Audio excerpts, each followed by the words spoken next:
Masters, ఈరోజు మనం చెప్పుకోబోయే కథ మన బాధ్యతల గురించి.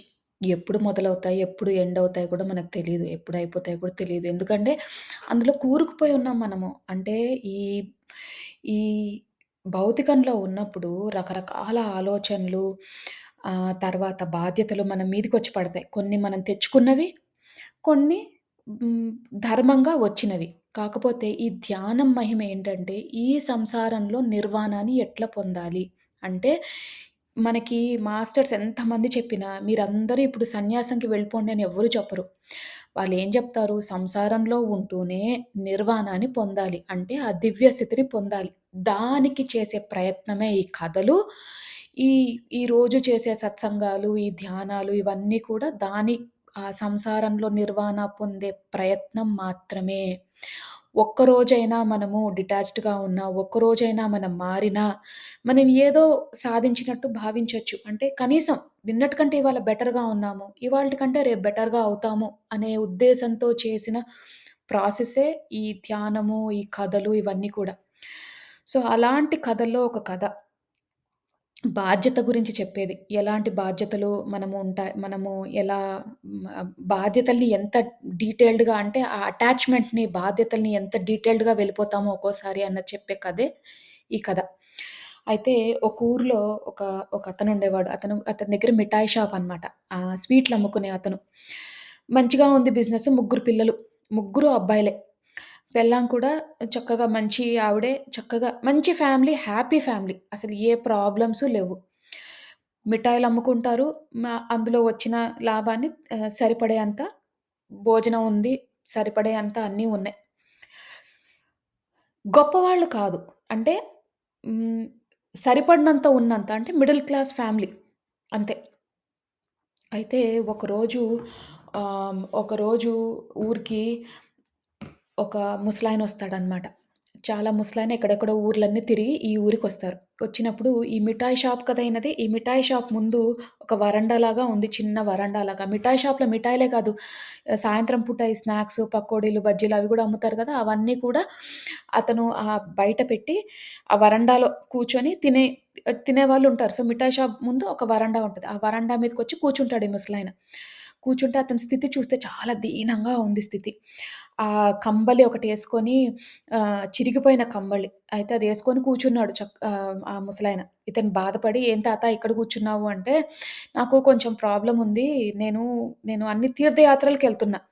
మధ్యలో నాకు అంటే నేను తెచ్చుకున్న డబ్బులు అయిపోయినాయి. తినడానికి ఫుడ్డు అయిపోయింది. నేను భగవంతుడిని చూస్తున్నా కూడా నాకు డబ్బులయిపోయాయనే బాధగా ఉంది. అందుకనే నేను మొత్తం ఇంకా ఇవాళ నుంచి అంటే ఎన్ని రోజులు నా శరీరం సహకరిస్తే అన్ని రోజులు నేనుంటాను. తర్వాత నాకు ఉండను. ఎందుకంటే ఎంతమందిని అడుక్కుంటాను అనేదో ఏదో బాధలు చెప్తూ ఉంటాడు ఆ ముసలాయన. అయితే చెప్పంగానే ఇతనంటాడు, "ఏం పర్లేదు నువ్వు నా షాప్‌కొచ్చావు కాబట్టి, నేను నీకు మంచిగా భోజనం పెట్టి నేను నీకిస్తాను. ఒక డ్రెస్ ఇస్తానని" చెప్పి మంచిగా భోజనం పెట్టి, వరండాలో కూర్చోపెట్టి మంచిగా భోజనం పెట్టి, మంచిగా ఒక మంచి కంబళి, ఆయన చిరిగిపోయిన కంబళి కదా! మంచి కంబలిచ్చి, ఆ కంబలి ఆహ్, ఇ ఇవ్వడంతో పాటు కొన్ని డబ్బులిచ్చి, కొన్ని బట్టలిచ్చి అతనికి చెప్తాడు, "నువ్వు ఉంచుకో నాయనా" అని. అనంగానే అతను చాలా తృప్తి పడతాడు. తృప్తి పడి అంటాడు, "నాయనా నాకివేం వద్దు. నేను కొన్ని తీర్థయాత్రలకెళ్ళా గదా! నేను కొన్ని నేర్చుకున్నాను. కొంతమంది గురువుల దగ్గర నేను కొన్ని నేర్చుకున్నాను. నీకు నేను ఆహ్, స్వర్గంకి తీసుకెళ్తాను. అంటే నీకు స్వర్గంకి ఇప్పుడు తీసుకెళ్ళగలను. ఆ శక్తి నాకుంది. కాకపోతే నా మీద నేను చేసుకోలేను. వేరే వాళ్ళకే చేయాలి. అది నాకు నువ్వు నచ్చావు గాబట్టి నిన్ను నేను స్వర్గంకి తీసుకెళ్తాను. నాతో పాటొచ్చేయి" అని అంటాడు. అప్పుడు అతనంటాడు, "అయ్యయ్యో! ఏం మాట్లాడుతున్నారండి? నాకు ముగ్గురు పిల్లలున్నారు. చిన్న చిన్న పిల్లలు. పిల్లలు పెద్దగా అవ్వనివ్వండి. నేను వస్తాను. తప్పకుండా వస్తాను. కాకపోతే ఒక 5, 6 ఏళ్ల తర్వాత రండి మీరు. వస్తాను" అంటాడు. సరే ఆ ముసలాయన ఏం చేస్తాడు, "సరే నేను గుర్తుంచుకుంటాను. నువ్వు నాకు ఎవ్వరు చేయని హెల్ప్ నాకు చేసావు. చక్కగా అన్నం పెట్టావు. ఆకలి మీద ఉన్నప్పుడు అన్నం పెట్టావు. బట్టలిచ్చావు. నేను మర్చిపోలేను నువ్వు చేసిన సహాయం. తప్పకుండా నేను వస్తాను" అని చెప్పాను. అని చెప్తాడనమాట. అనంగానే సరే ఇతనెళ్ళిపోతాడు, మర్చిపోతాడు. ఈ స్వీట్‌ల షాప్ అయినా మర్చిపోతాడు. ఆయనకు గుర్తులేదు. ఎంతోమంది వస్తుంటారు గదా! కరెక్ట్‌గా 6 ఏళ్ల తర్వాత మళ్ళీ వస్తాడు. రాంగానే "నాన్న గుర్తుపట్టావంటే" "లేదండి" అంటే, నేను మీ ఇంట్లో భోంచేశా కదా!" అని కథ చెప్తాడు. చెప్పంగానే "ఓహ్! మీరా?" అని అడుగుతాడు. "అవును. నేను నీకు స్వర్గం తీసుకెళ్తా అన్నావు. పద స్వర్గంకెళ్దాము వస్తావా?" అంటే, అయ్యయ్యో! మా మా పిల్లలు పెద్దవాళ్ళయ్యారు. అంటే 10, 15 ఏళ్ళొచ్చినియి. కానీ వాళ్ళింకా ఆహ్, మా షాపుని చూసుకునే స్టేజ్‌కి రాలేదు. వాళ్ళొక్కసారి రాంగానే నేనొస్తాను. ఇప్పుడు నేను వెళ్ళిపోయాననుకోండి, ఆ షాపు చూసుకోలేరు, మా భార్యకి ఇబ్బందవుతుంది. సో, నేను రాలేను. మీరు వెళ్ళండి అంటాడు. ఎళ్ళంగానే సరే నువ్వు చెప్పింది బానే ఉంది. కరెక్టే. పిల్లలు ఇంకా 10, 15 ఏళ్ళు గూడా వచ్చినాయి గదా! సో, అందుకని తర్వాత వస్తానులే అంటాడు. అనంగానే అతను వెళ్ళిపోతాడు. వెళ్ళిపోయి మళ్ళీ 6 ఏళ్ల తర్వాత మళ్ళీ వస్తాడు. వచ్చినప్పుడు ఇప్పుడు పిల్లలకి 20 ఏళ్ళొచ్చినియి. అయ్యా! మా పిల్లలకి 20 ఏళ్ళొచ్చినాయి గానీ వాళ్ళకి పెళ్ళిళ్ళు గాలేదు. పెళ్ళిళ్ళు గాకపోతే ఎట్లా? ఇప్పుడు ఆహ్, ఈళ్ళకి వంటలు జేసి వీళ్ళకి వంటలు జేసి మా ఆవిడ పెడుతుంది. మరి మా ఆవిడకి హెల్ప్ కావద్దు? పెళ్ళాలొచ్చిన తర్వాత పెళ్ళాలు జూసుకుంటారు మొగుళ్ళని. కాకపోతే నేను ఎట్లా వస్తాను ఇప్పటికే రాలేను. ఈ షాప్‌ని చూసుకోవాలి కొంచెము. మా మా భార్యకి కూడా హెల్ప్ చేయాలి. పిల్లల్ని చూసి పెళ్లి చేయంగానే వచ్చేస్తాను నేను అంటాడు. అనంగానే సరే ఇంకో 6 ఏళ్ల తర్వాత వస్తాడు మళ్ళీ ఆ ముసలాయన. వచ్చిన తర్వాత అప్పుడంటాడు, "అయ్యా మీరొచ్చారు గానీ, మీరొచ్చేటప్పటికే మా బిజినెస్ అంతా పోయింది. మా పిల్లలు పెళ్ళిళ్ళు చేశాము. వాళ్ళేమో విడిపోయారు. వాళ్ళకి మనవలున్నారు. నాకు మనవలున్నారు. వాళ్ళు మా పిల్లలందరూ కూడా పక్కపక్కనే ఇళ్ళల్లో ఉంటారు. ఎవ్వరూ ఈ షాపుని చూసుకోవట్లేదు. పైగా వాళ్ళందరూ ఊర్లకెళ్తున్నారు. అంటే సిటీకెళ్తున్నారు పనులు చేసుకోవడానికి. మా మనవల్ని నా దగ్గరే పెట్టి వెళ్తున్నారు. మరి వీళ్ళని నేను చూసుకోవాల్సిన బాధ్యత నాది, నా భార్యదే. ఎందుకంటే వాళ్ళు ఉద్యోగాలకెళ్తున్నారు. వాళ్ళకి స్వీట్ షాప్ మీద ఇష్టం లేదు. నేను పెట్టుకున్నదే చూసుకుంటారని అనుకుంటే వాళ్ళకిష్టం లేదు. వాళ్ళు ఊరికి పోయి వేరేదో పని జేసుకొని సాయంత్రం కల్లా వస్తున్నారు. ఇద్దరు మొగుడు, పెళ్ళాం ఇద్దరు వెళ్తున్నారు. పిల్లలు నా దగ్గరుంటున్నారు. మరి వీళ్ళని చూసుకోవద్దు అని చెప్పి ఇంకో 5, 6 ఏళ్ళకి తర్వాత రా అప్పుడు వాళ్ళు మారతారు. ఈ మనవళ్ళు పెద్దగా అయిపోతారు. అప్పుడు నేనొస్తాను అంటాడు. మళ్ళీ 5, 6 ఏళ్ల తర్వాత వస్తాడు. ఆ ముసలాయన, "పద ఇంకెళ్దు గాని, ఇంకా అన్నీ చెప్పినవన్నీ అయిపోయినాయి గదా! నిన్ను స్వర్గానికి తీసుకెళ్తా అంటే రానంటున్నావేంటి?" అంటాడు. మా మా పిల్లలు ఊరికెళ్లారు గానీ, ఇంకా దీనమైన స్థితికి వెళ్ళిపోయారు. వాళ్ళ డబ్బులు సరిపోవట్లేదు. పిల్లలు మనవలు ఖర్చయిపోయినాయి. మనవలు పెద్దగా అవుతున్నారు. ఖర్చులెక్కువైనాయి. నేను మళ్ళీ షాప్‌లో కూర్చోవాల్సొస్తుంది. స్వీట్ షాపు ఎంతో కొంత నడుస్తుంది గదా! అని కూర్చుంటున్నాము. మళ్ళీ నేను పని స్టార్ట్ చేశాను అని అంటాడనమాట. అయితే అప్పుడు ఇతనంటాడు ఈ ముసలాయన, "నాయనా నువ్వు 20 ఏళ్ళప్పుడు నేనొచ్చాను. 20, 25 ఏళ్ళప్పుడొచ్చాను. ఇప్పుడు నీకు 65 ఏళ్ళు 70 ఏళ్ళు. ఇన్ని సార్లు నేనొచ్చాను గదా! నిన్నెక్కడికి తీసుకెళ్తా అంటున్నాను? నిన్నేమైనా స్వర్గానికి తీసుకెళ్తా అని అంటున్నా. అది ఒక మంచి ప్లేసు. అదొక పాజిటివ్ ఎనర్జీ ఉన్న ప్లేసు. అందరూ తప్పించిపోతారు స్వర్గానికెళ్ళడానికి. నువ్వు భౌతికంలో ఎంత కూరుకుపోయావంటే, నువ్వు ఏం మిస్ అవుతున్నావో గూడా నీకు తెలియట్లేదు. నువ్వు అర్థం చేసుకోవట్లేదు. అంటే నా వాళ్ళు అనుకుంటావు కదా! నువ్వు పోయిన తర్వాత వాళ్ళని పట్టించుకోను గూడా పట్టించుకోరు అని అంటాడు. మీకెలా తెలుసు ఆ విషయం అని అంటాడు. అనంగానే రా చూపిస్తానని చెప్పి ఇతనికి పవర్స్ ఉన్నాయి గదా! ఈ ముసలాయనకి. రా చూపిస్తానని చెప్పి అతని సోల్‌ని బయటికి తీస్తాడనమాట. అంటే అతని ఆత్మని బయటికి తీపిచ్చి చూస్తాడు. చూడు నువ్వు చనిపోయావిప్పుడు. నువ్వు చూడు మీ ఇంట్లో వాళ్ళెలా ప్రవర్తిస్తారో అని అంటాడు. అనంగానే ఇంగ ఆ నలుగురు సినిమాలో లాగా ఎవరికాళ్ళు పని జేసుకుంటారు. కాసేపు ఏడుస్తారు. కాసేపు బాధపడతారు. అంత్యక్రియలు జేస్తారు. ఇంకేముంది? అయిపోయింది. నడుస్తూనే ఉంది. మళ్ళీ లైఫ్. నెక్స్ట్ డే మార్నింగ్ వాళ్ళ పెళ్ళాం వచ్చింది. షాప్‌లో కూర్చుంది. కాసేపు ఏడ్చింది. మళ్ళీ తన పని తను జేసుకుంటుంది. అప్పుడు అంటాడనమాట. "నువ్వు చూసావా నీ బాధ్యతలు నువ్విన్ని రోజులు నీ మంచి పనిని వదిలేసి వీళ్ళ కోసం ఉన్నావు. నువ్వు ఎళ్ళిపోయినా కూడా ఎవరి పనులు వాళ్ళు చేసుకుంటారు. చెడ్డవాళ్ళని చెప్పట్లే. ఎవరి లైఫ్ వాళ్ళది. ఎవరిదిది. నీకు అవకాశం వచ్చింది. నువ్వు ఉన్నత స్థితికి వెళ్ళడానికి. బాధ్యతలు మర్చిపోమని చెప్పట్లేదు. నువ్వు చేసినంత చెయ్యాలి. అంతేగాని ఇంకా అందులో కూరుకుపోతా అంటే మాత్రం అది తప్పు" అంటాడు. మనమే నేర్చుకోవాలి ధ్యానుల్లాగా. మనం ఎన్నో జన్మలెత్తిన తర్వాత ఈ ధ్యానం స్టేజ్‌కొచ్చాం. ఈ స్టేజ్‌కొచ్చిన తర్వాత మనకి ధ్యానం విలువలు తెలిసినాయి. ఉన్నత స్థితికి ఎలాగెళ్ళాలో తెలిసినాయి. మంచి పనులు చేయాలని తెలుసుకున్నాము. ప్రతిరోజు సత్సంగాలు వింటున్నాము. ప్రతిరోజు ఉన్నంతలో తోచినంత హెల్ప్ చేయాలని అనుకుంటున్నాం. అన్నీ నేర్చుకుంటున్నాం. అయినా మళ్ళీ ఏం చేస్తున్నాం? నాది అనుకోని అందులోకే వెళ్తున్నాం. వెళ్ళొద్దు అని కాదు. కానీ అందులో నుంచి బయటికొచ్చే ప్రయత్నం చేయాలి. ఎగ్జాంపుల్ చెప్పడం ఈజీనే. నాకైనా, మీకైనా మనం చెప్పుకోవడం ఈజీనే. చేసేటప్పుడు ఎంత కష్టంగా ఉంటదో.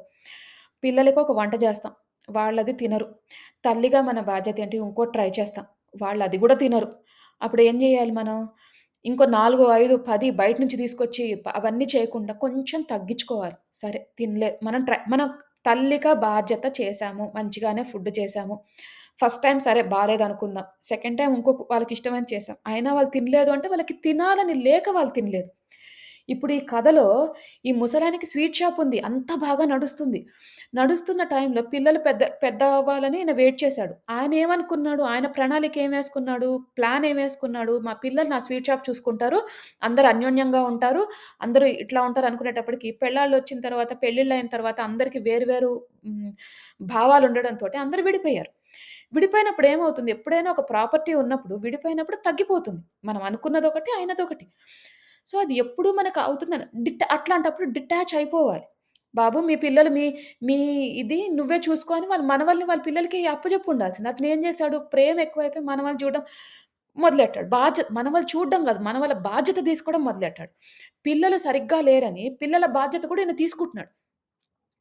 కొన్నిసార్లు అది కరెక్ట్. కొన్నిసార్లు అది తప్పు. మనము అవకాశం ఉందనుకోండి. మీ మీ మీ ఫ్యామిలీ లైఫ్ నుంచి బయటకొచ్చే అవకాశం ఉందనుకోండి, వదిలిపెట్టేయండి. ఎందుకంటే నేను చాలా సార్లు చూస్తాను ముసలి వాళ్ళు ఇన్వాల్వ్ అయిపోతారు చాలా విషయంలో. అమ్మమ్మలు, తాతయ్యలు ఇట్లెందుకు పెంచావు? అట్లెందుకు పెంచావు? నీ పిల్లల్ని ఇగో చూడు నువ్వు ఇట్లా పెంచావు కాబట్టి వాళ్ళు అట్లా తయారయ్యారు. అట్లా ఇళ్లల్లో మన ఫ్యామిలీస్‌లో ఉంటారు కాబట్టి అట్లా ఇన్వాల్వ్ అవుతారు కొంచెం. ఎక్కడ ఇన్వాల్వ్ అవ్వాలో, ఎక్కడ ఇన్వాల్వ్ అవ్వకూడదో తెలుసుకోవాలి. మనము ఇప్పుడు మీకు ఆప్షనొచ్చింది. మీకు చక్కగా పిల్లలు సెటిల్ అయ్యారనుకోండి. ఈ కథలో అంటే సెటిల్ అవ్వలేదు పిల్లవాళ్ళు. ఆయన బాధ్యత ఎక్కువ తీసుకున్నాడు. ఒకవేళ మీ పిల్లలు సెటిల్ అయిపోయారనుకోండి. ఇక వాళ్ళు సెటిల్ అయ్యారు అంటే వాళ్ళకి కావాల్సినంత సెటిల్ అంటే కావాల్సినంత ఉంది. ఇక మిగతా కోరికలు ఉంటూనే ఉంటాయి. ఎప్పుడూ ఉంటూనే ఉంటాయి. కానీ వాళ్ళకన్నీ ఏ లోటు లేకుండా జీవితం నడుస్తుంది. మీరు పక్కకొచ్చేయండి. ఇప్పుడు నా ఏజ్ వాళ్ళు, మధ్య తరగతి ఏజ్ వాళ్ళు ఎవరైనా ఉంటే ఇది మనకి లెసన్ ఇది. మన పిల్లలు పెద్దగా అయిన తర్వాత మనం గూడా పక్కకొచ్చేయాలి. వాళ్ళకంటూ ఒక లైఫొచ్చింది. వాళ్ళ ఉద్యోగం వచ్చింది. వైఫొచ్చింది. వాళ్ళిద్దరూ భార్యాభర్తలు పెళ్లి చేసుకున్నారు. పిల్లల్ని కన్నారు. వాళ్ళ లైఫ్ వాళ్ళది. ఇక మనం పక్కకొచ్చేయాలి. మనం చెప్పేంత స్థితిలో లేము. ఎందుకంటే మనకంటే వాళ్ళు చాలా మెచ్యూర్డ్‌గా ఉన్నారు ఈ కాలంలో. భయపడాల్సింది లేదు. వాళ్ళ గురించి మనం టెన్షన్ పడాల్సిన అవసరమే లేదు. సో, అందుకని మాస్టర్స్ మనం నేర్చుకోవాల్సిందేంటంటే, మనకి జ్ఞానం వచ్చింది గాబట్టి, ఇవన్నీ మనం గుర్తుంచుకోవాలి. మనం ఆ ఏజ్‌కి ఎప్పుడైతే వస్తామో, ఇప్పుడు మీరు ఆల్రెడీ ఆ ఏజ్‌లో ఉన్నారనుకోండి, 60 ఏళ్ళు, 50 ఏళ్ళు దాటి, 60 ఏళ్ళు దాటి ఉన్నారనుకోండి, బయటికొచ్చేయండి. వాళ్ళది వాళ్ళు కింద పడనివ్వండి, లేగనివ్వండి, నేర్చుకోనివ్వండి. వాళ్ళొచ్చి మనని సలహా అడిగితే తప్పితే, మనం ఇన్వాల్వ్ అయ్యి వాళ్ళకి చేయాల్సిన అవసరం లేదు. పిల్లలు కాదింక వాళ్ళు. మధ్య వయసు వాళ్ళకేంటంటే, నేర్చుకోవాల్సిన లెసను మనం ఎప్పుడో ఒక టైంలో ఒక 10 ఏళ్లలోనో, 20 ఏళ్లలోనో, 30 ఏళ్లలోనో అక్కడికెళ్తాం. అదే స్టేజ్‌కెళ్తాం. ఎళ్ళినప్పుడు ఆ డిటాచ్‌మెంట్ అనేది తెలుసుకోవాలి. ధ్యానం మనకి ప్రాక్టీస్ చేపిస్తుంది ఇప్పటినుంచే. మీరు డిటాచ్ అవ్వండి, డిటాచ్ అవ్వండి. అందరూ నేను, నాది, మనది, నా వాళ్ళు, మన వాళ్ళు అని అది పీకులాడకండి. కొంచెం బయటికొచ్చేయండి. ప్రేమ ఉంటది. ప్రేమ తగ్గించుకోమని కాదు. హ్మ్. సన్యాసం తీసుకోమని కాదు. జస్ట్ పక్కకొచ్చి ఎవరు చేసుకోవాల్సిన పనులు వాళ్ళు చేసుకోనివ్వండి. ఎవరి లైఫ్‌కి వాళ్ళే బాధ్యులు. ఎంత తల్లి, తండ్రి అయినా మనం అవ్వలేం. మీరు ఎన్నో సార్లు చూసుంటారు. మంచి ఫ్యామిలీస్‌లో ఉన్న వాళ్ళ పిల్లలు గూడా చెడిపోతారు. చెడ్డ ఫ్యామిలీస్‌లో ఉన్న వాళ్ళ పిల్లలు గూడా పైకొస్తారు. సో, అందుకనే మంచిగా అవుతారనమాట. అందుకనే ఎవరి ఎవ్వరి లైఫ్ ప్రణాళిక వాళ్ళది. మనం ఎంత గింజుకున్నా, ఎంత చేసినా మనం మార్చలేం. అందుకనే బాధ్యత మాత్రం ధర్మంగా చెయ్యాలి. పిల్లల్ని పెంచే బాధ్యత మనది. మనం చక్కగా పెంచుదాం. మంచి విలువలతో పెంచుదాం. మంచి మంచి ఉన్నంతలో అన్నీ మంచిగా ఇచ్చి పెంచుదాం. దాని తర్వాత ఎప్పుడైతే వాళ్ళు మంచిగా స్టేటస్‌కెళ్లారో, ఒక సెటిల్‌మెంట్ అయిపోయిందో, వాళ్ళకి ఏ ప్రాబ్లమ్స్ లేరు.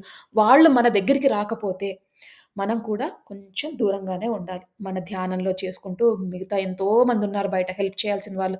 వాళ్ళకి హెల్ప్ చేసుకుంటూ, ఉన్నంతలో తోచినంత భగవన్నామ స్మరణ చేసుకుంటూ, శరణాగతిలో ఉంటూ, కృతజ్ఞతా భావంతో ఉంటూ, వచ్చే జన్మలో గూడా ఇంత జ్ఞానాన్ని నాకందించు భగవంతుడా అని మనస్ఫూర్తిగా కోరుతూ, మీరు ఆ జీవితాన్ని ఇంక ఎండ్ వరకనమాట. అందుకే అంటారు రిటైర్మెంట్ అని. అన్నిట్లోంచి బయటకొచ్చామని. మనం ఏంటంటే రిటైర్ అయ్యి ఇంకా ఎక్కువ ఇన్వాల్వ్ అవుతాం. ఆ విషయాలలో ఇంకా ఎక్కువ ఎందుకంటే టైం ఎక్కువుంది గదా! ఇప్పుడు ఎట్లా వండుతున్నావు? ఆవాల గింజలు ఎట్లేసావు? పోపు గింజలు ఇట్లేయకుండా అట్లేసి ఉండాల్సింది. మా కాలంలో ఇట్లా చెరిగేవాళ్ళము. బియ్యము ఇప్పుడైతే అన్నీ వచ్చేసినాయి. ఇవన్నీ అనవసరం. ఆ విషయాల నుంచి రిటైర్ అవ్వాలి. వర్క్ నుంచి రిటైర్ అవ్వడం గాదు. ఈ ఈ సాంసారిక విషయాల్లో నుంచి, భౌతికంలో నుంచి రిటైర్ అయిపోయి బయటికొచ్చేయాలి. వచ్చేసి ఎక్కడో మనకున్నంతలో తోచినంత ధ్యానం చేసుకుంటూ, మంచి పనులు చేసుకుంటూ ఆ జీవితాన్ని కొనసాగించాలి మాస్టర్స్. అప్పుడే మనం ఉన్నత స్థితికెళ్ళినప్పుడు ఈ జన్మ వాసనలు నెక్స్ట్ జన్మలో కూడా వస్తాయన్నమాట. అది గుర్తుంచుకోవాలి మనం ఎప్పుడు గూడా. ఏదైతే మనం ఇదంతా ప్రాక్టీస్ చేస్తున్నామో ఇది వేస్ట్‌గా పోదు. మనం ఏమనుకుంటే ఈ జన్మ అవ్వంగానే అయిపోద్దని. లేదు. ఈ జన్మలో మనం మెడిటేషన్‌లోకి ఎందుకొచ్చామంటే పూర్వ జన్మలో మనం ఏదో చేసుకున్నాము. అంటే ఇట్లానే మెడిటేషన్‌లో ఉన్నాము. ఇవన్నీ ఉన్నాం గాబట్టి అట్లా వచ్చాం. నెక్స్ట్ జన్మకు కూడా క్యారీ ఫార్వర్డ్ అవ్వాలంటే ఎంతో ప్రాక్టీస్ చేస్తేనే గానీ ఇది కొంచెం క్యారీ ఫార్వర్డ్ అవ్వదు. సో, అందుకని మాస్టర్స్ ఎలాంటి సిట్యుయేషన్‌లో ఉన్నా, ఏదైనా ఒక టైం తర్వాత మనము ఇంకా ఆపేయాలి అని మనం తెలుసుకోవాలి. దాని కథే ఈ బాధ్యత కథ. అందరూ కథ విన్నారు గాబట్టి, చక్కగా రిలాక్స్ అయ్యారు గాబట్టి, ఇక మనం ధ్యానం స్టార్ట్ చేసుకుందాం మాస్టర్స్. అందరూ స్థిర సుఖాసనంలో కూర్చోండి. అంటే మీకు ఏ పొజిషన్ కంఫర్టబుల్‌గా అనిపిస్తే ఆ పొజిషన్‌లో కూర్చోండి. ఒకవేళ మీ ఆరోగ్య రీత్యా మీరు కూర్చోలేకపోతే పడుకొని కూడా ధ్యానం చెయ్యొచ్చు. కూర్చున్నప్పుడు మీరు వెన్నుముక్క స్ట్రెయిట్‌గా ఉండేటట్టు చూడండి. తల నిటారుగా పెట్టండి. వేలల్లో వేలు పెట్టుకోండి. కళ్ళు 2 మూసుకోండి. అలాగే పడుకొని ధ్యానం చేసేవారు కాలు మీద కాళ్ళు పెట్టుకొని, వేలల్లో వేలు పెట్టుకొని, కళ్ళు 2 మూసుకోండి.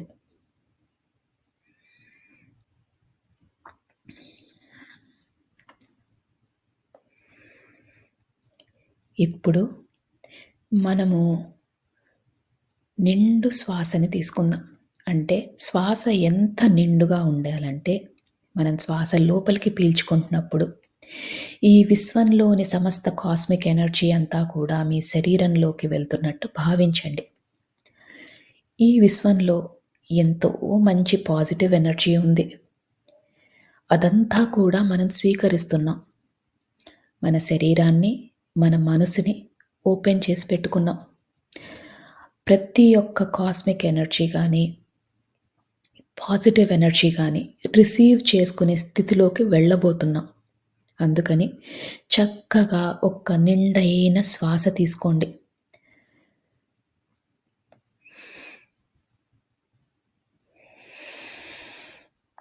ఆ శ్వాసని వదిలేసేటప్పుడు మనలోని సరికాని ఆలోచనలు, చికాకులు, టెన్షన్‌లు ఏవైనా ఉంటే అవన్నీ తొలగించుకునే ప్రయత్నం చేయండి.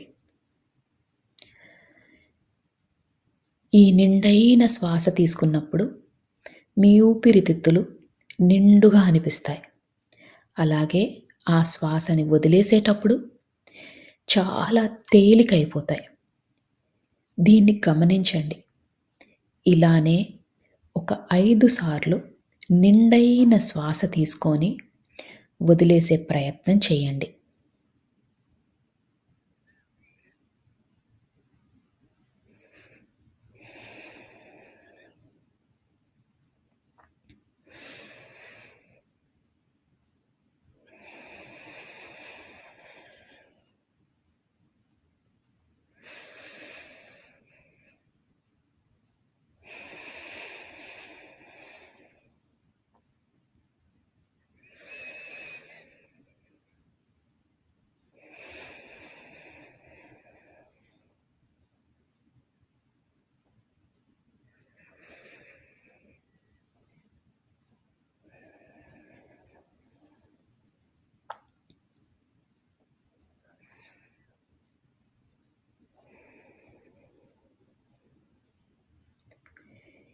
ఇప్పుడు మీ మనసు, శరీరం చాలా తేలికైనట్టు మీకు భావన కలుగుతుంది. మనమిప్పుడు శరీరంలో ప్రతి భాగాన్ని రిలాక్స్ చేసుకునే ప్రయత్నం చేద్దాం. అంటే ముందుగా సహస్రారం, తల భాగం దాన్ని రిలాక్స్ చేసుకునే ప్రయత్నం చేద్దాం. అలానే ముఖము, చెవులు, భుజాలు, చేతులు, చేతి వ్రేళ్ళు, పొట్ట, నడుము, కాళ్ళు, పాదాలు, కాలి వ్రేళ్ళు అన్నిటినీ రిలాక్స్ చేసుకోండి. రిలాక్స్ చేయడం అంటే మీరు కంఫర్టబుల్ పొజిషన్‌లో కూర్చున్నట్టు, అలానే తేలిగ్గా అయినట్టు మీకు అనిపిస్తే మీ శరీరం రిలాక్స్ అవుతున్నట్టు. బిగించి పట్టకండి. శరీరాన్ని చాలా లూజ్‌గా, రిలాక్స్డ్‌గా చేయండి.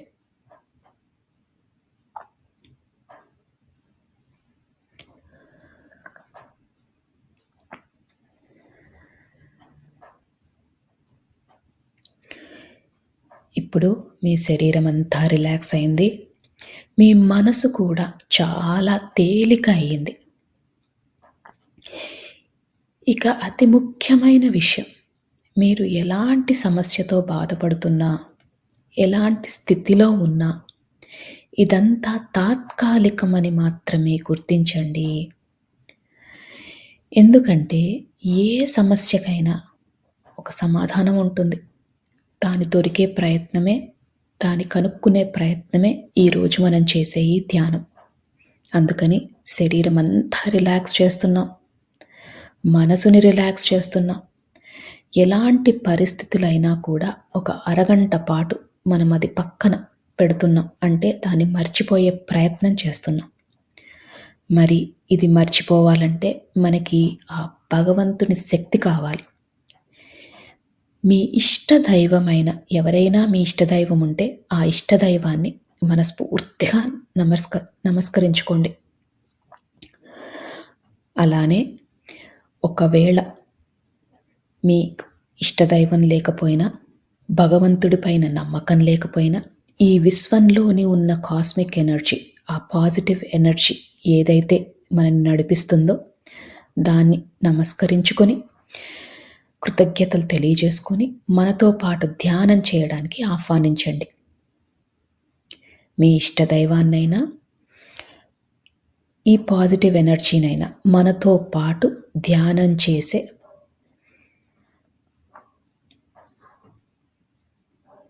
అవకాశాన్ని మనకి ఇవ్వమని మనస్ఫూర్తిగా ఆర్తితో చెప్పుకోండి.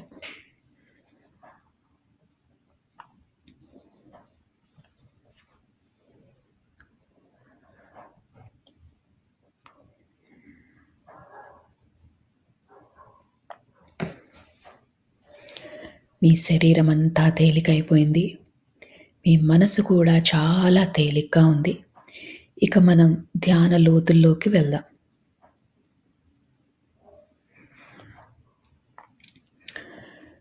మీకు కనుబొమ్మల మధ్యన బొట్టు పెట్టుకునే దగ్గర రకరకాల రంగులు కనిపిస్తాయి.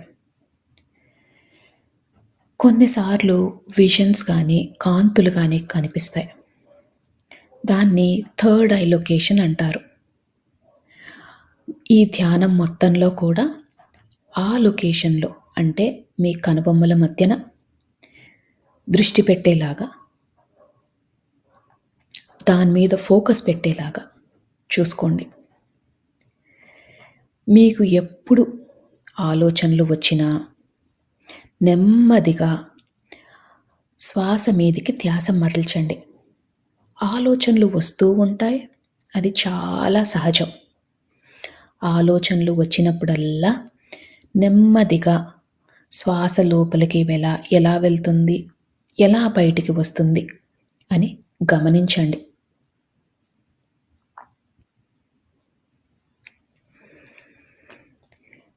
ఆలోచనలతో పోట్లాడొద్దు. నెమ్మదిగా శ్వాస మీదికి ధ్యాస మరల్చండి.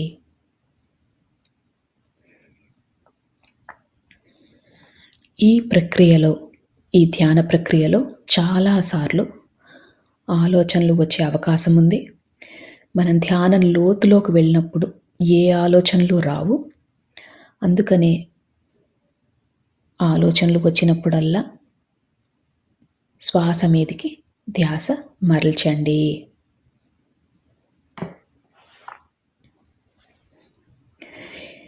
మనం ధ్యాన లోతుల్లోకి వెళ్ళబోతున్నాము. ఇక 3 సార్లు మళ్ళీ మంచి నిండైన శ్వాస తీసుకొని వదిలేయండి. శ్వాస తీసుకుంటున్నప్పుడు మీతో పాటు ఉన్న ఆ భగవంతుని శక్తి కూడా మీ దగ్గరికి వస్తున్నట్టు, అలానే ఈ విశ్వంలోని కాస్మిక్ ఎనర్జీ శక్తి అంతా కూడా మీ శరీరంలోకి వెళ్తున్నట్టు భావించండి.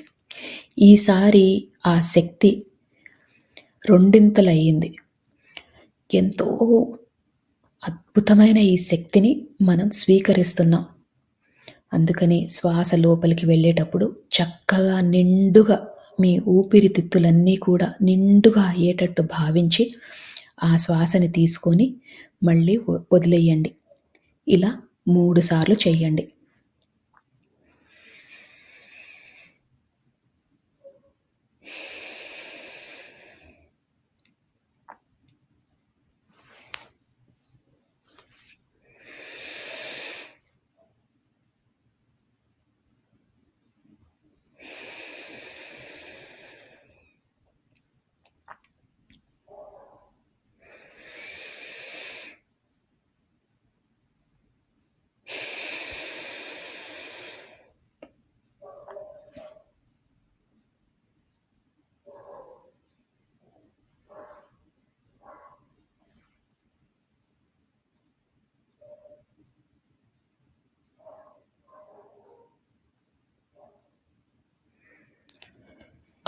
ఇప్పుడు మీ శరీరము, మీ మనసు చాలా తేలికైపోయాయి. ఇంకా మీరు ధ్యాన లోతుల్లోకి వెళ్లారు. అంటే మీ పక్క జరిగేవి ఏమీ వినిపించవు. నా మాటలు మాత్రమే వినిపిస్తున్నాయి.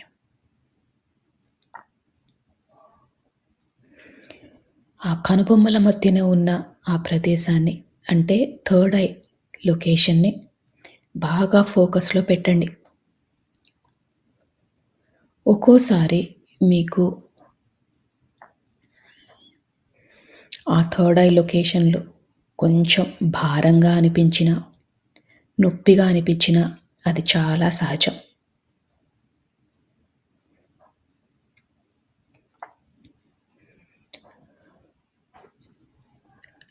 మన ఇష్టదైవంతో పాటు, ఈ విశ్వంతో పాటు మనము ఇంకా ధ్యాన లోతుల్లోకి వెళ్తున్నాం.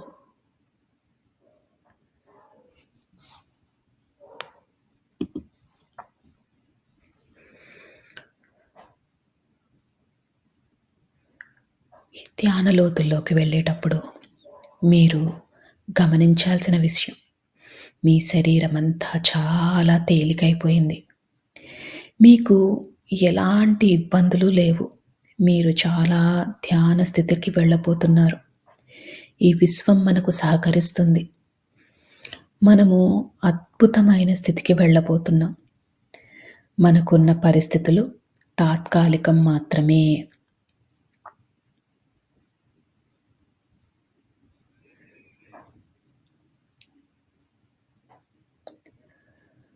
మనము ఈ జీవితానికి, ఈ విశ్వానికి, మన ప్రయాణానికి, ఈ జీవన ప్రయాణానికి కృతజ్ఞతలు తెలియజేసుకోవాలి. ఎందుకంటే ఎంతో అదృష్టం ఉంటే మనం ఈ ధ్యాన మార్గంలోకి వచ్చాము. జ్ఞానాన్ని తెలుసుకుంటున్నాము. అందుకని మనము మనస్ఫూర్తిగా ఒకసారి కృతజ్ఞతలు కూడా తెలియజేసుకుందాం.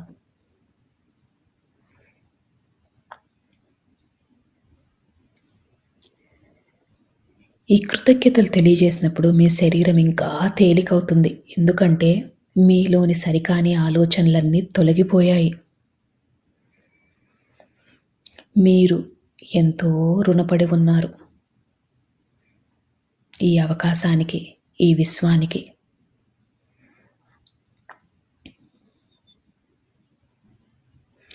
మనసుని బాగా తేలిక చేసుకోండి.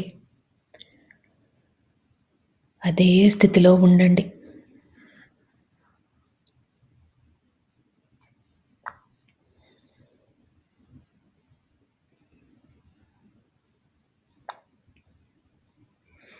ఆలోచనలు వస్తూ ఉంటాయి. ఆలోచనలు వచ్చినప్పుడల్లా కూడా నెమ్మదిగా శ్వాస మీదికి ధ్యాస మరల్చండి.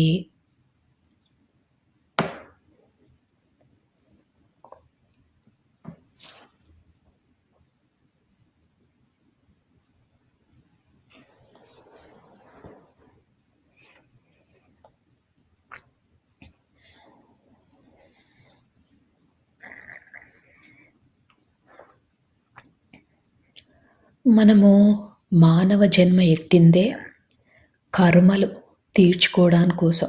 అంటే ఎన్నో జన్మలుగా కర్మలు చేస్తున్నాం. దాన్ని తొలగించుకునే ప్రయత్నం చేస్తున్నాం. ఈ కర్మలు తొలగిపోవాలంటే మనలో పరివర్తన చాలా ముఖ్యం.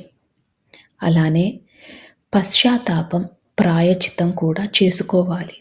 అంటే మనం చేసిన తప్పులని గతంలో గాని, గత జన్మలలో గాని చేసిన తప్పులని క్షమించమని మనస్ఫూర్తిగా కోరండి.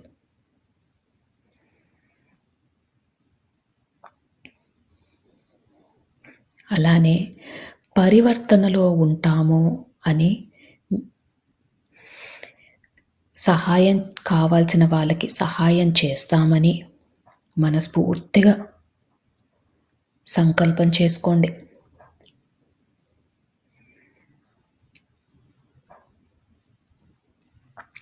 మా వద్దకు సహాయం కోరి వచ్చిన వారికి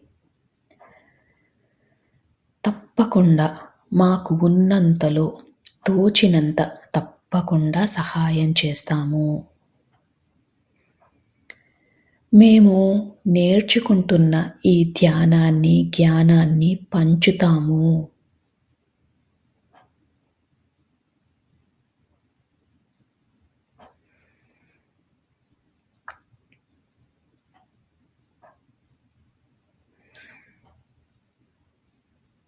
ప్రతి జీవాత్మకు కూడా మా వల్లే సుఖంగా బ్రతికే హక్కు ఉందని తెలుసుకున్నాము.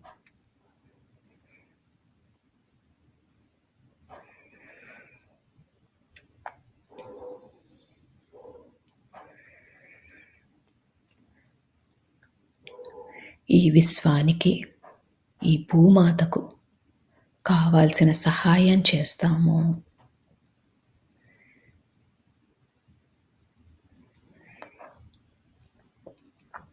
ఈ సంకల్పాలు మనం చెప్పుకున్నప్పుడు మీ శరీరం ఇంకా తేలికవుతుంది. మీ మనసు కూడా బాగా తేలికవుతుంది.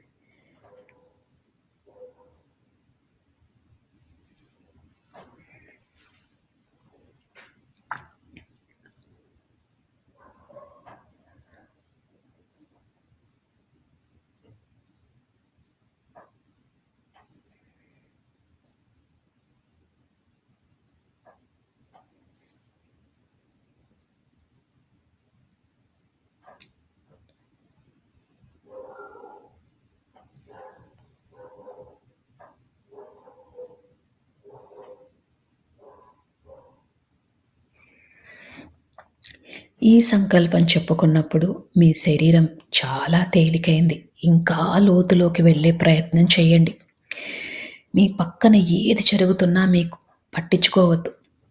నా మాటలు మాత్రమే మీకు వినిపిస్తున్నాయి. ఈ ధ్యాన లోతుల్లోకి మీరు వెళ్ళిపోయారు. ధ్యానంలో ఆ మహాదేవుడిని, ఆ పరమశివుడిని, ఆ జగన్మాతను, మీ ఇష్టదైవాన్ని, అలానే మీకు ఈ విశ్వం నుంచి కావాల్సిన సహకారం దొరకాలని మనస్ఫూర్తిగా కోరండి.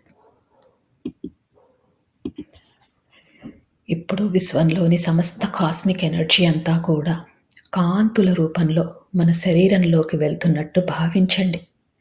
అద్భుతమైన కాంతులు, ఎటు చూసినా కాంతులే. ఈ కాంతులే మనకు సర్వం, ఈ కాంతులే మనకు దైవం, ఈ కాంతులే మనకు ఆరోగ్యం.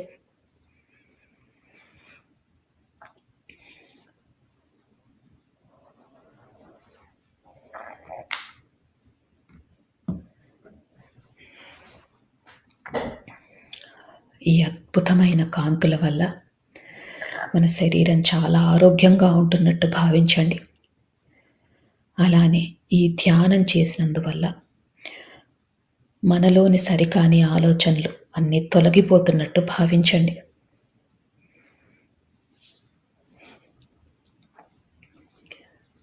ఈ రోజు నుంచి మన కుటుంబ కలహాలన్నీ తొలగిపోతాయి.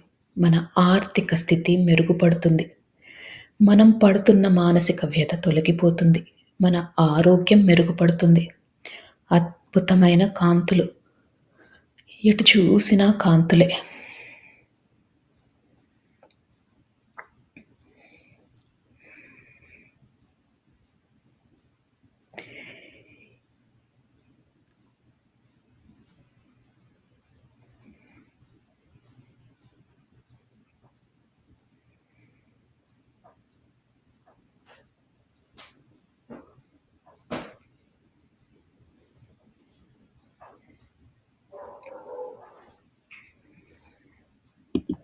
ఇంకా ఇంకా ధ్యాన లోతుల్లోకి వెళ్తున్నారు.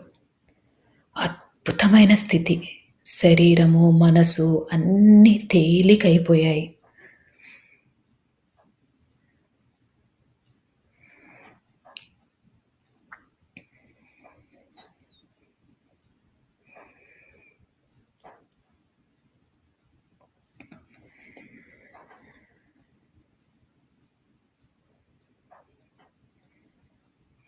ఒకవేళ ఆలోచనలు వస్తుంటే, ఆలోచనలని వాటితో పోట్లాడకుండా నెమ్మదిగా శ్వాస మీదికి ధ్యాస మరల్చండి.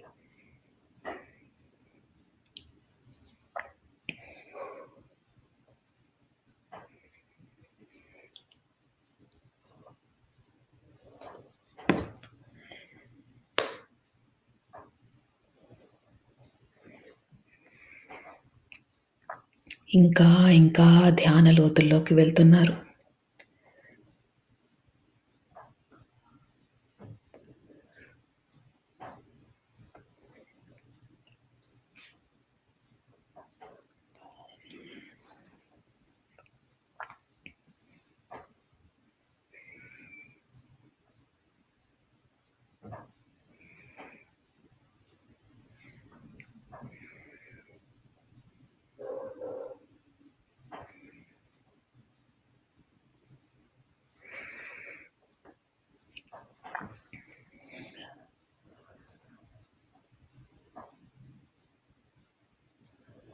కనుబొమ్మల మధ్యన బొట్టు పెట్టుకునే దగ్గర మీకు రంగులు కనిపించినా, కాంతులు కనిపించినా, విజన్స్ కనిపించినా ఇంకా లోతుకు వెళ్ళండి.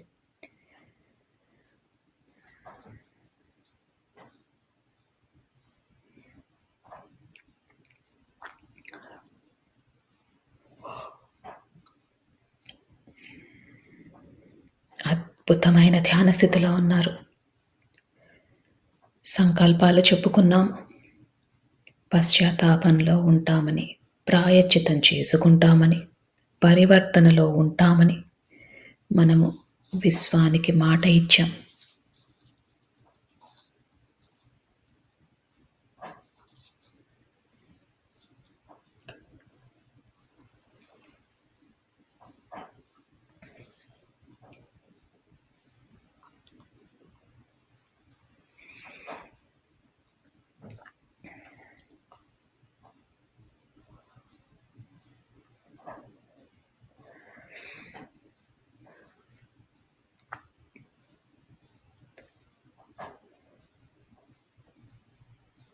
మీ శరీరాన్ని గమనించండి.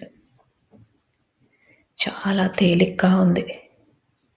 ఇదే స్థితిని కొనసాగిస్తూ ఇంకా ధ్యాన లోతుల్లోకి వెళ్ళండి.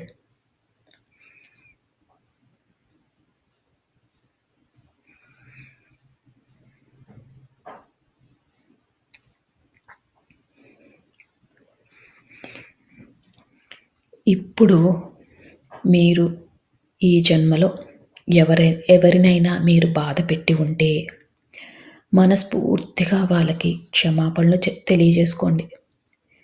అజ్ఞానంతో, అహంకారంతో వాళ్ళని బాధ పెట్టాము అని మనస్ఫూర్తిగా వాళ్ళని క్షమించమని కోరండి.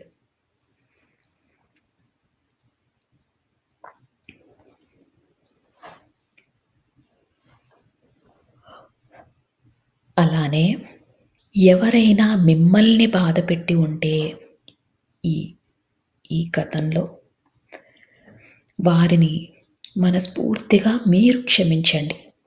వారు తెలియక, అజ్ఞానంతో, అహంకారంతో తప్పులు చేసి ఉంటారు.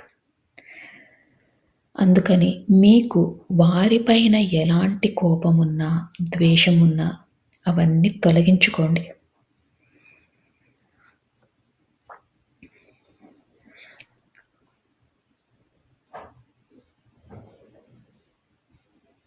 ఇలా చేసినప్పుడు మన మనసు శూన్యమవుతుంది. మనసు శూన్యమైనప్పుడే ఈ విశ్వంతో అనుసంధానం అవ్వగలం. మీ ఇష్ట దైవంతో అనుసంధానం అవ్వగలం.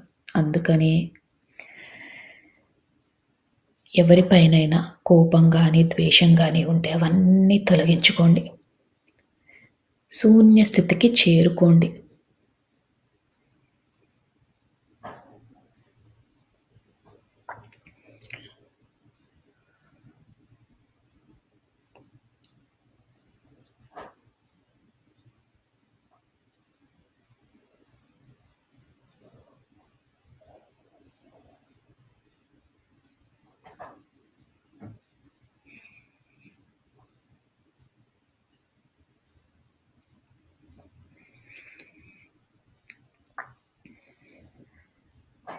ఎప్పుడైతే మనం క్షమాపణలు కోరామో, మనని బాధపెట్టిన వారిని క్షమించామో, మన మనసు శూన్య స్థితికి చేరుకుంది. మీరు ఇంకా ధ్యాన లోతుల్లోకి వెళ్తున్నారు.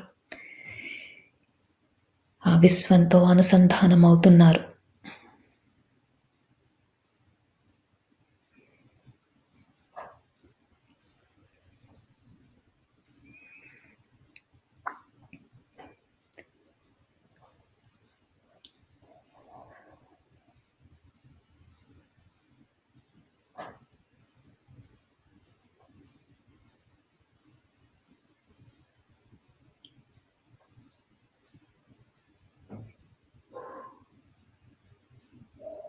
ఇదే స్థితిని కొనసాగిస్తూ మీరు ఇంకా ధ్యాన లోతుల్లోకి వెళ్ళండి.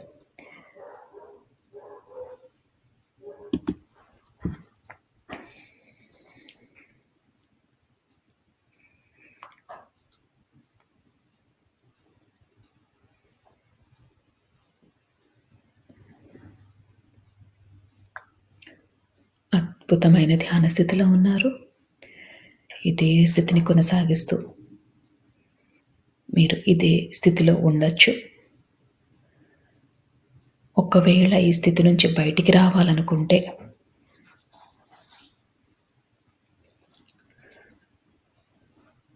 మీ శరీరాన్ని కొద్దిగా కదపండి. నెమ్మదిగా మీ ధ్యాన స్థితిలో నుంచి బయటికి రండి. చేతులు రెండు విడదీయండి. కళ్ళ మీద పెట్టుకోండి. మీతో పాటు ధ్యానం చేసిన వారందరికీ కూడా మనస్ఫూర్తిగా కృతజ్ఞతలు తెలియజేసుకోండి. ఈ విశ్వానికి కృతజ్ఞతలు తెలియజేసుకోండి. మీ ఇష్ట దైవానికి కృతజ్ఞతలు తెలియజేసుకోండి. మీ మాస్టర్స్కి కృతజ్ఞతలు తెలియజేసుకోండి. ఇంత మంచి జీవితాన్ని ధ్యానం చేసుకునే అవకాశాన్ని ఇచ్చినందుకు మనస్ఫూర్తిగా ధన్యవాదాలు తెలియజేసుకుంటూ, అలానే తెలియక చేసిన తప్పులు ఏవైనా ఉంటే క్షమించమని కోరుతూ మీరు ధ్యాన లోతుల్లో నుంచి బయటికి రావచ్చు.